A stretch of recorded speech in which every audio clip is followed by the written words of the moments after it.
U petak i subotu u Sportskom centru Parka održana je tradicionalna manifestacija Dani košarke.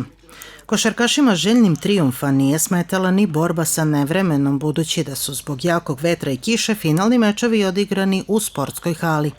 Prvo mesto u konkurenciji 8 ekipa kod starih pionira osvojila je ekipa Zvekete, koja je u finalu savladala Hajduk Kostur, dok je treća bila ekipa Mega Mix. U konkurenciji 3 ekipe kod mlađih pionira najuspešnija je bila Mega Mix mlađi, a druga ekipa KK Junior Niš.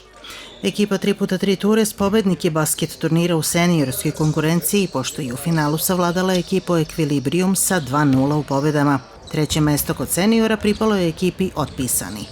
Član pobedničke ekipe Borko Đorđević zadovoljan je učinkom svoje ekipe i samim turnirom.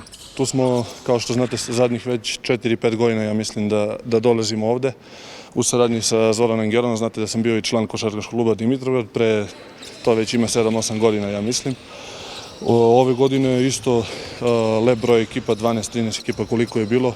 Konkurencija na zavidnom nivou, mogu da kažem.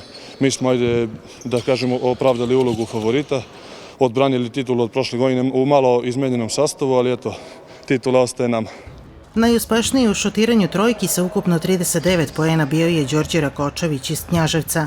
Na drugom mestu sa 27 postignutih poena je prošlogodišnji pobednik Nikola Kamenov, dok je treći sa 19 pogođenih trojki bio Ivan Mančić. Održan je i tradicionalni revijalni susret starih i mladih, gde je rezultat i pored odlične igre mladih košarkaša proglašen nerešenim. Na ovogodišnjem basket turniru u seniorskoj konkurenciji učestvovalo je 12 ekipa, kod starih pionira 8, a kod mlađih 3 ekipe. Predsjednik košarkaškog kluba Dimitrovgrad Vasil Velčev bio je zadovoljan većim brojem učesnika u odnosu na prošlu godinu. Basket dani imaju dugu tradiciju u Dimitrovgradu i mi se kao klub trudimo da to održimo i čini mi se da zadnjih godina sve to ide na bolje i na bolje.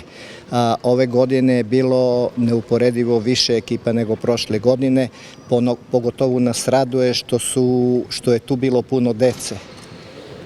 Raduje nas i poseta, znači da košarka u Dimitrovgradu je još uvek jedan od najpopularnijih sportova, a mi se kao klub trudimo da sve ovo što se zahteva od nas, što su naši ciljevi svake godine i kroz basket turnira, kasnije i kroz prvenstvo ostvarujemo i nadam se da ćemo tako i u narednoj sezoni biti uspešni kao što smo bili uspešni i večeras i sinoć na ovim basket večerima. Manifestaciju Dani košarke organizovao je košarkaški klub Dimitrovgrad pod pokroviteljstvom opštine Dimitrovgrad i turističke organizacije Caribrod, a medijski pokrovitelji bili su radio televizije Caribrod i internet portal FAR.